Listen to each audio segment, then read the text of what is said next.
নমস্কার। এই মুহূর্তে সবচেয়ে বিরাট ঘোষণা, মে মাসে ঢুকবে বাড়তি দিয়ে, তবুও খুশি না সরকারি কর্মীরা। এই মুহূর্তে সবচেয়ে বিরাট খবর, শত খারাপের মধ্যে একটু হলেও খুশির খবর। অষ্টাদশ লোকসভা নির্বাচন প্রক্রিয়ার চলার মাঝেই বাড়তে চলেছে রাজ্য সরকারি কর্মীদের ডিএ বা বকেয়া মহার্ঘ ভাতা। ফলে কেন্দ্র সরকারি কর্মীদের থেকে পশ্চিমবঙ্গ সরকারি কর্মীদের কিন্তু প্রাপ্ত বকেয়া মহার্ঘ ভাতার ব্যবধান আরও কিন্তু কিছুটা কমতে চলেছে। পশ্চিমবঙ্গ সরকারের কর্মীদের কিন্তু ডিএ নিয়ে প্রতিবাদ আন্দোলনের সঙ্গে এবার কথা সকলেই কিন্তু কম বেশি জানেন, আসন্ন লোকসভা নির্বাচনে এটি অন্যতম রাজনৈতিক হাতিয়ারও কিন্তু করতে চলেছেন রাজ্যের বিরোধী দলগুলো। এদিকে দেশের মধ্যে পশ্চিমবঙ্গের সরকারই কিন্তু সবচেয়ে কিন্তু কম হারে বকেয়া মহার্ঘ ভাতা বা ডিএ প্রদান করে, সেটাও কিন্তু একটি তথ্য থেকে উঠে এসেছে। দেশের বেশিরভাগ রাজ্য যখন কেন্দ্র হারে বকেয়া মহার্ঘ ভাতা তার কাছাকাছি হারে বকেয়া মহার্ঘ ভাতা প্রদান করছে, তখন এই মুহূর্তে কিন্তু কেন্দ্র হারের থেকে 40% কম বকেয়া মহার্ঘ ভাতা পাচ্ছেন পশ্চিমবঙ্গের সরকারি কর্মচারীরা। 40% হারে কম দিয়ে পাচ্ছেন কিন্তু পশ্চিমবঙ্গের রাজ্য সরকারি কর্মচারীরা। উল্লেখযোগ্য, কেন্দ্র সরকার মার্চ মাসে ঘোষণা করার পরে এবার তাদের কিন্তু কর্মীদের আরও 4% অতিরিক্ত কিন্তু বকেয়া মহার্ঘ ভাতা দেবে।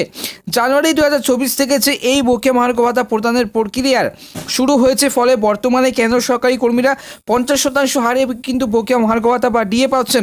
তবে খুব শীঘ্রই কিন্তু এই ব্যবধান কমতে চলেছে।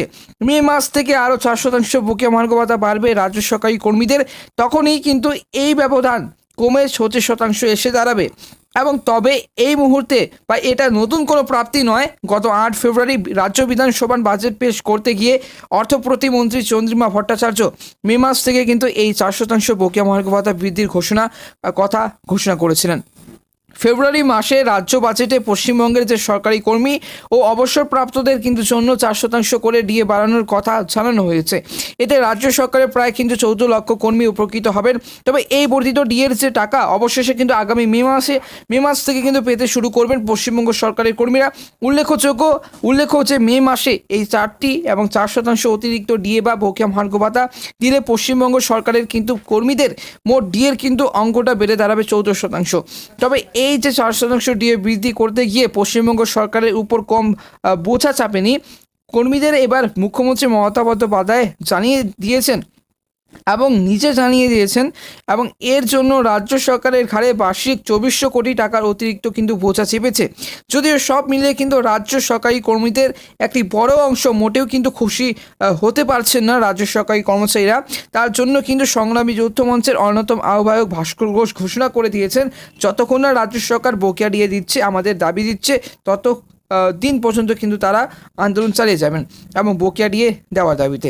এবার যে উল্লেখযোগ্য, পশ্চিমবঙ্গ সরকারের কর্মীদের ডিএ সংক্রান্ত এই বিবাদের বিষয়টি কিন্তু এই মুহূর্তে সর্বোচ্চ আদালতে বিচারাধীন রয়েছে।